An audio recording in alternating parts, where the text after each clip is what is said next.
berdasarkan kebutuhan. Suara saya seperti nah,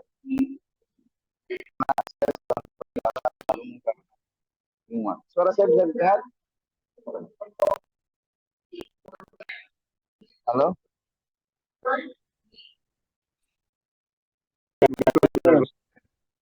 Putus-putus.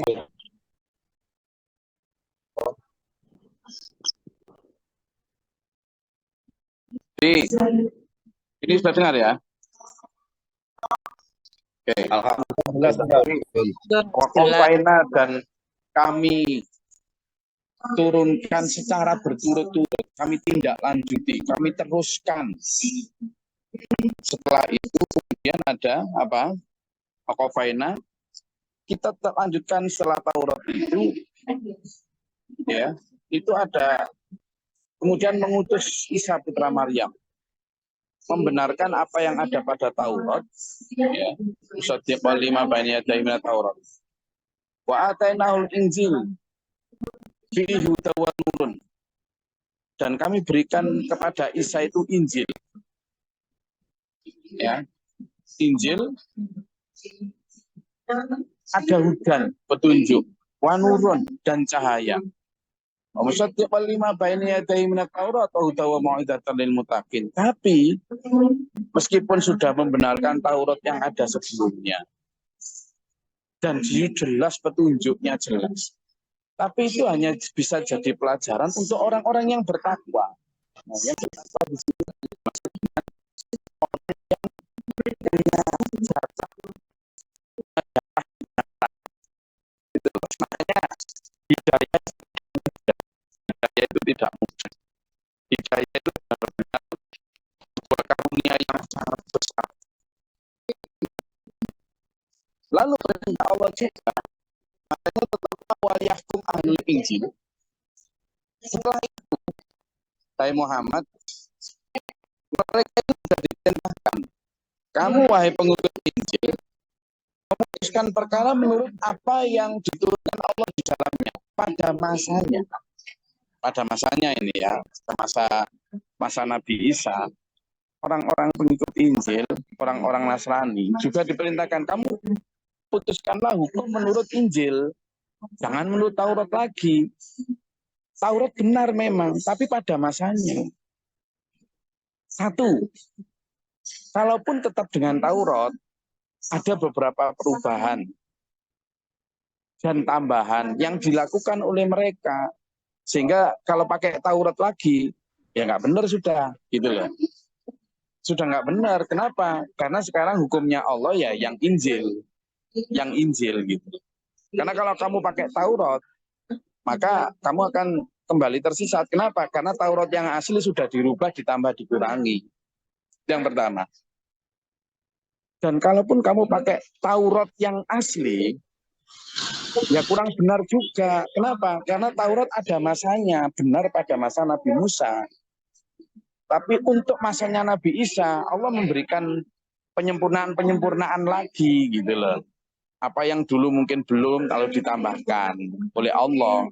Jadi kenapa tidak boleh? Itu bukan karena salah benar, tapi karena kapan hukum itu diterapkan. Jadi kayak misalnya Taurat ya benar di masanya Nabi Musa, tapi untuk Taurat dipakai di masanya Nabi Isa ya nggak bisa. Kenapa ya? Dua faktor tadi. Satu, karena ada perubahan, tambah pengurangan, pencampuran dengan tradisi dan lain sebagainya, kepentingan manusia yang dilakukan para ulama-ulama Yahudi, sehingga tidak bisa. Lalu, yang kedua, kalau kemudian sampean memakai itu, yang Injilnya, Tauratnya lagi. Yang kedua, Allah sendiri melakukan tambahan penambahan sesuai dengan kondisi, dan itu Allah yang tahu, maka harus tetap mengikuti Injil. Gitu loh. Sehingga demikian pula nanti wa man lam yahkum bima anzalallahu fa ulaika humul fasiqun. Maka barang siapa yang tidak memberi hukum sesuai dengan hukum Allah, maka dia termasuk orang-orang yang fasik. Nah, di situ fasik itu rusak artinya. Demikian pula nanti ketika Quran datang, ya Quran membenarkan Zabur, Taurat dan Injil serta Fisufi Ulah. kitab yang perlu harus dipakai adalah Quran. Kenapa? Karena Quran merupakan penyempurna. Bukan salah benar, tapi kapan hukum itu diterapkan. Ya, saya harus masuk ke pesawat. Ini saya minta Gus Pio untuk selanjutnya memandu untuk nanti diskusi, tanya jawab dan mereview dari ayat 4, 45, 46 dan 47. Nggak apa-apa, nanti saya akan tetap memantau lewat mikrofon karena saya harus masuk pesawat, tidak boleh bersuara. Tapi saya insya Allah tetap memantau. Monggo, silakan dilanjut Gus Pio untuk memandu diskusi, saling tanya jawab, saling menambah mengurangi, dan mungkin mengungkapkan fakta-fakta yang ada di zaman sekarang terkait dengan ayat-ayat ini. Silakan, nggih. Monggo. Gus Pio. Gus Pio sudah hadir? Siap. Ini Ya, silakan. Silakan. Saya harus masuk pesawat.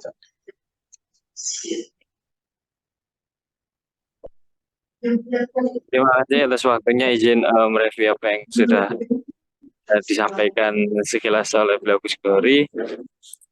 Jadi di sini kita tahu bahwasannya hadirnya kitab suci Al-Quran itu adalah penyempurnaan bagi kitab-kitab Allah yang sebelumnya seperti Zabur, Taurat, dan Injil itu tadi. Dan seperti yang sudah ada di firmankan oleh Allah di surat Al-Maidah ayat 47 tadi itu kan, di ayat yang terakhir, di ayat yang ke-46 itu kan itu dijelaskan bahwasanya para pengikut Injil harusnya juga mengikuti aturan-aturan Allah. Artinya apa? Ya, aturan-aturan Allah setelah Injil diturunkannya Al-Quran, harusnya para pengikut Injil juga beriman, mengimani apa yang sudah Allah turunkan, yaitu Al-Quran. Dan bagi yang tidak mengimani, itu adalah bagian dari orang yang fasik, atau yang seperti disampaikan oleh beliau Gusdori tadi, fasik itu adalah artinya rusak. Nah, tapi seperti yang kita tahu, di mana kebanyakan para pengikut Injil yaitu tadi justru tidak mau mengimani apa yang sudah Allah turunkan atau apa yang sudah Allah tetapkan pada penyempurnaan kitab-kitab suci yang ada di Al-Quran. Itu. Juga Gus Glory tadi sudah menyampaikan bahwasanya kenapa kok orang-orang yang mengikuti Taurat harus mengikuti Injil, karena pada Taurat sendiri itu sudah banyak penambah pengurangan. Begitu pula pada Injil gitu kan. Kenapa pengikut-pengikut Injil harusnya mengimani dan mengikuti aturan-aturan yang ada di Al-Quran? Selain masa dan perubahan zaman itu terjadi, jadi sehingga Allah membuat aturan-aturan baru atau aturan ditambah dikurangi, itu juga seperti yang sudah disampaikan beliau Gus Glory, bahwasanya Injil yang sebenarnya, Injil yang dulunya dibawa oleh putra Maryam yaitu Nabi Isa, itu sudah eh, tidak yang asli gitu. Artinya ya sudah banyak penambah pengurangan oleh para personal sesuai kebutuhannya mereka gitu. Jadi ada perombakan gitu. Makanya sebelum Allah memfirmankan itu, agar ya itu tadi para pengikut Injil itu sebenarnya untuk mengantisipasi dirinya masing-masing gitu. Ketika nanti suatu saat kitab suci Al-Quran itu diturunkan, harusnya mereka mengikuti apa yang sudah Allah tetapkan gitu. Itu bisa menjadi ibrah bagi kita atau pelajaran bagi kita, meskipun kita bukan bagian dari mereka dulunya atau para pengikut Injil dulunya, tapi itu bisa menjadi ibrah atau pelajaran bagi kita, bahwasanya apa yang sudah Allah tetapkan itu ikuti saja gitu, ikuti saja dan imani saja gitu. Tidak ada perlu pertanyaan atau pertimbangan bagi diri kita. Karena pada dasarnya yaitu tadi, apa yang Allah tetapkan, apa yang Allah aturkan dalam kitab sucinya, itu adalah pertimbangan yang terbaik bagi diri kita. Karena seringkali kita sendiri itu tidak mengerti apa yang kita butuhkan gitu. Tapi Allah lah yang mengerti apa yang kita butuh. Seperti itu. Dan seringkali kita sebagai manusia ya, khususnya kadang kalau saya pribadi gitu, ketika ada Allah Allah berfirman ini di ayat ini di Quran surat ini itu seringkali masih ada pertimbangan. Ah masa gini, ah masa gitu, tapi kan harusnya gini. Nah itu ayo kita hindarkan ya. Itu ayo kita hindarkan. Karena jangan sampai kita nanti menjadi bagian orang-orang yang fasik karena itu tadi nggak mau mengikuti aturan atau hukum-hukum yang sudah Allah terapkan. Karena seharusnya Al-Quran diturunkan ke dunia ini atau difirmankan kepada kita semua yang dibawakan oleh Nabi Muhammad SAW itu diri kita yang harus menyesuaikan Al-Quran. Jangan kok malah Al-Quran yang harus menyesuaikan diri kita gitu. Maksudnya gimana? Kan seringkali kita gitu sebagai umat Islam, sebagai umat Muslim yang mengaku mengimani Al-Quran sebagai kitab suci kita, sebagai pedoman hidup kita, itu kan memilah-milih ayat-ayat yang cocok dengan nafsu kita. Nah itu kan sama aja kita menuntut Al-Quran untuk menyesuaikan diri kita. Padahal nggak seperti itu. Padahal harusnya kan kita yang menyesuaikan aturan-aturan atau hukum-hukum yang ada di Al-Quran. Gitu. Di mana hukum-hukum tersebut ya secara langsung dari Allah yang diwahyukan kepada Nabi Muhammad. Dan kita adalah umatnya Nabi Muhammad. Gitu kan. Seperti hukum-hukum tata cara sholat, hukum-hukum dalam melaksanakan sholat, hukum-hukum untuk bersedekah, hukum-hukum zakat, dan sebagainya. Harusnya kan kita sudah ikuti, taati, dan jalani. Gitu. Tapi seringkali kita justru tidak seperti itu. Gitu. Seringkali kita yang mengeklaim bahwasanya diri kita ini muslim, diri kita ini orang beriman, tapi kita menuntut Al-Quran, menuntut firman-firman Tuhan itu menyesuaikan dengan kondisi kita. Gitu. Menyesuaikan dengan keinginan kita. Gitu.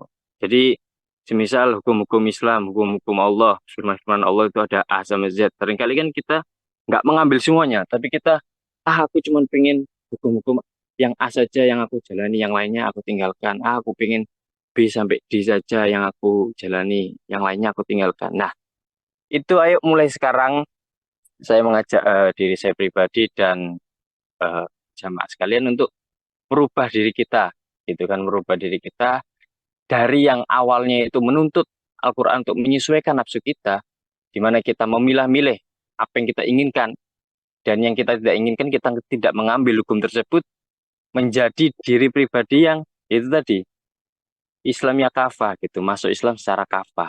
Jangan memilah-milih gitu. Enak nggak enak, suka nggak suka, siap nggak siap, ya apa yang Allah firmankan, apa yang Allah tetapkan, dan apa yang Allah tuntunkan dalam firman-firmannya, dalam kitab sucinya, ya udah kita ikuti dan kita jalani gitu. Karena apa itu tadi eh,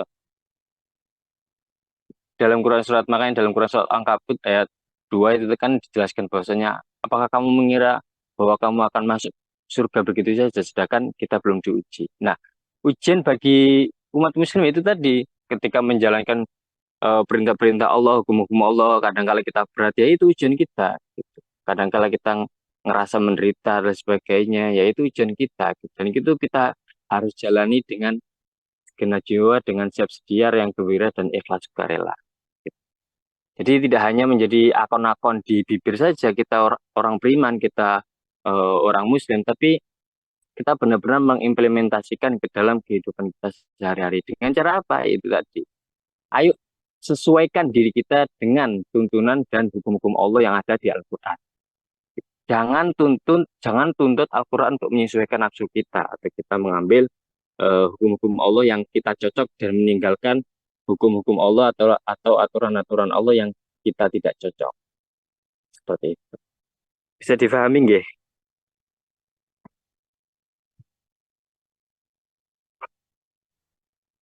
Jadi Ya Allah.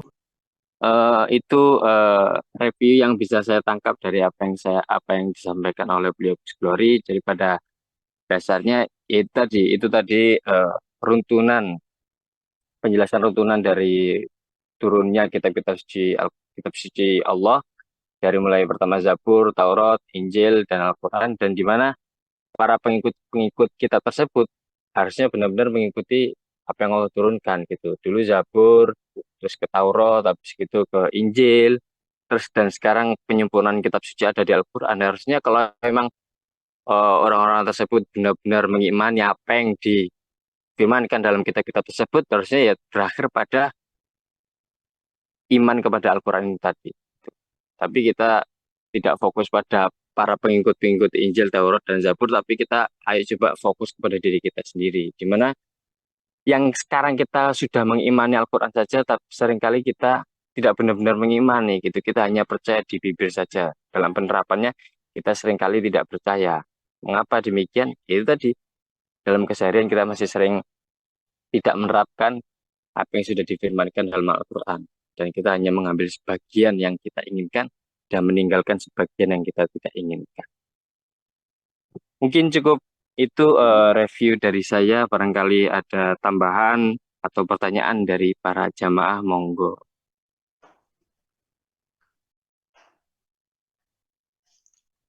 Izin Gus. Oke, siap. Mungkin ya selain kita itu istilahnya harus mengikuti kitabnya Allah ya seperti Al-Quran. Saya yakin apa ya istilahnya, para kiai, para ulama itu pun sering banyak yang tidak mampu atau tidak bisa Gus menafsirkan Al-Quran ini Gus. Contoh ya, yang maksudnya contoh yang kecil ya Gus. Saya kenal Bapak Guru ya. Tentang wudhu saja Gus dalam surat Al-Maidah ayat 6. Kita diperintah untuk basuhlah mukamu, basuhlah tanganmu, basuhlah kepalamu. Jadi jangankan manusia biasa Gus, para kiai saja jarang bagaimana cara dia mempraktekkan yang benar. Makanya kan banyak sekali orang-orang yang masalah wudhu saja banyak yang tidak sempurna. Jadi setelah saya istilahnya tahu ajaran Bapak Guru, oh benar-benar kalau istilahnya pemimpin itu petunjuk ya, memang benar. Jadi kan mampu menjelaskan tentang wudhu saja istilahnya masalah hal yang kecil itu. Karena saya umpama sekolah ya, dulu umpama diajari guru saya, wudhu itu seperti itu seperti. Ternyata kalau kita cocokkan dengan apa yang sudah kita dapat di SPMA, sangat-sangat apa ya istilahnya, jauh, sangat kurang sempurna. Sehingga waktu saya pulang dulu waktu masih sekolah BBM itu, saya mengajarkan kepada bapak saya, Bapak kalau wudhu itu seperti ini. Kalau Pak Guru mengajarkan itu, basuhlah mukamu langsung telinga. Kalau sebelum saya ngerti aja Pak, telinga itu cuma dijawel-jawel gitu aja. Itu ajaran apa guru saya itu, Gus. Makanya selain kita istilahnya gak bisa mengikuti Al-Quran, seorang guru pun kan nggak mampu menafsirkan dengan sempurna itu tadi Gus. Contoh lah yang paling kecil itu masalah wudhu saja banyak yang tidak sempurna.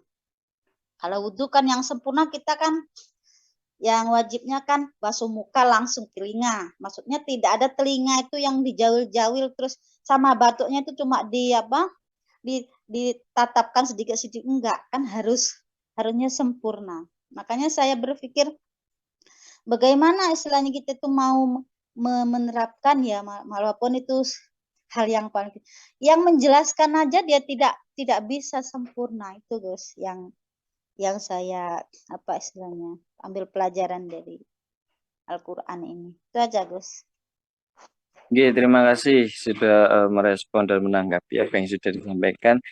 Oke, Bu, sebenarnya ya itu tadi, karena sebenarnya kita secara menjadi diri pribadi itu kita harusnya open minded gitu, buka kemungkinan ada kebenaran di luar kita. Nah, seringkali kan kita atau kebanyakan orang itu nggak mau menerima ada kebenaran di luar kita gitu. Jadi ketika apa yang didapat, apa yang sudah diajarkan, ikuti gitu kan. Maksudnya itu dalam artian ya nggak mau menerima pendapat orang lain, nggak mau menerima masukan dari orang lain, dan nggak mau mencari kebenaran dari apa yang sudah didapatkan itu tadi gitu. Dan biasanya gitu kolot banget kan gitu. Maksudnya aku kecil diajarkan kayak gini kok, ya udah aku ikuti kayak gini. Padahal kan harusnya kita nggak seperti itu gitu. Sekiranya memang ada kebenaran yang ada kebenaran di luar kita, ya harusnya kita cari tahu gitu. Kalau kita memang nggak bisa buka kitab sucinya secara langsung, atau kita nggak bisa membaca kitab sucinya secara langsung, ya itu tadi ketika ada pendapat dari orang lain, ada masukan dari orang lain, yaitu ayo kita diskusikan gitu. Barangkali ada kebenaran di luar kita. Nah, kebanyakan orang-orang seperti itu kan, ketika apa yang dia dapatkan di masa kecilnya atau apa yang dia dapatkan ketika pernah dengar dari siapa, dari ini, dari itu. Nah, seringkali nggak mau menerima masukan dan pendapat dari orang lain. Nah, itu pentingnya pelajar bagi kita untuk selalu open-minded gitu, membuka diri kita, welcome terhadap semuanya gitu. Karena bisa jadi apa yang kita pahami, apa yang kita jalani itu ada kebenaran yang lebih dari kita gitu, dari kita itu tadi. Jadi jangan kolot-kolot kita jadi orang agar itu tadi bisa jadi apa yang kita pahami itu belum tentu benar. Mungkin ada tambahan dan pertanyaan lain, monggo. Di sini ini kung nggih, napa bukan kok nanti saya yang jawab, jadi kita diskusi saja. Karena saya nggih banyak belajar. Monggo Pak Warso barangkali ada tambahan. Gus Al. Sampun, Bu.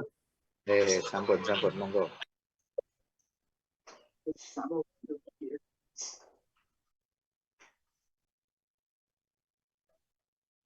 Mungkin barangkali kalau tidak ada tambahan atau pertanyaan, eh, akhir kata dari saya yaitu tadi seperti yang sudah disampaikan oleh beliau Gus Glory, bahwasanya Belum nih, apa naik pesawat? ada pertanyaan. Tadi siapa bersuara itu? Oke, mungkin kalau nggak ada pertanyaan dan tambahan, eh, akhir kata dari saya, dari apa yang sudah disampaikan beliau Gus Glory, bahwasanya yaitu tadi kita sebagai umat harusnya benar-benar mengikuti apa yang Allah turunkan dan tetapkan gitu. Jika zaman dulu ada Zabur, berarti aturan-aturan Zabur yang diikuti dan diterapkan dalam kehidupan. Setelah itu ada Taurat, ya diikuti aturan yang ada di Taurat. Setelah itu ada Injil, ya diikuti aturan dan ketetapan yang ada di Injil. Dan setelah itu ada kesempurnaan kitab suci yang terdapat pada Al-Quran, ya udah kita benar-benar total pasrahkan semua keimanan kita pada Al-Quran maupun Al-Hadis. Apa yang semua Allah firmankan, apa yang semua Allah tetapkan, dan apa yang semua Allah aturkan dalam Al-Quran, kesempurnaan dari kitab suci itu tadi, ya kita ikuti tanpa tapi. Kita ikuti dengan riang gembira, ikhlas sukarela, dan siap sedia. Jangan menuntut Al-Quran untuk menyesuaikan keinginan kita, tapi sesuaikan diri kita untuk mengikuti setiap huruf, setiap firman, dan setiap hukum yang ada di Al-Quran. Jadi kita biar bisa benar-benar menjadi hamba Allah yang Islamnya kafah, masuk Islam secara kafah, tidak hanya sebatas di ucapan, tapi juga di kehidupan sehari-hari kita. Mungkin cukup itu yang bisa saya sampaikan. Semoga kita selalu bisa menjadi diri yang lebih baik ke depannya, dan kita bisa menjadi hamba yang benar-benar bisa menyesuaikan dirinya dan bisa menjalankan firman Allah yang ada di Al-Quran maupun yang ada di Al-Hadis. Mari kita berdoa agar Allah menganugerahi dan memberikan rahmat kepada diri kita khusus. Bismillahirrahmanirrahim. Allahumma ghafir lil muslimina wal muslimat wal mu'minina wal mu'minat al ahya'i minhum innaka sami'un qaribun mujibul du'a'i ya qayyal hajat. Allahumma sirif wal qulub sarif qulubana la ta'atika. Allahumma arfa'ni fid dunya wal akhirah wa khudhul khatimah. Rabbana zalamna anfusana wa illam taghfir lana wa tarhamna lakunanna minal khasirin. ربنا وجعلنا مسلمين لك ومن ذريتنا أمة مسلمة لك وأرنا مناسكنا وتب علينا إنك أنت التواب الرحيم ربنا إننا سمعنا مناديا ينادي للإيمان أن آمنوا بربكم فآمنا ربنا فاغفر لنا ذنوبنا وكفر عنا سيئاتنا وتوفنا مع الأبرار ربنا آتنا في الدنيا حسنة وفي الآخرة حسنة وقنا عذاب النار وادخلنا الجنة مع الأبرار يا عزيز يا غفار لا تفني الشر يا رب العالمين ربنا تقبل دعاء سبحان ربك رب العزة عما يصفون والسلام على المرسلين والحمد لله رب العالمين. Assalamualaikum warahmatullahi wabarakatuh. Waalaikumsalam. Terus.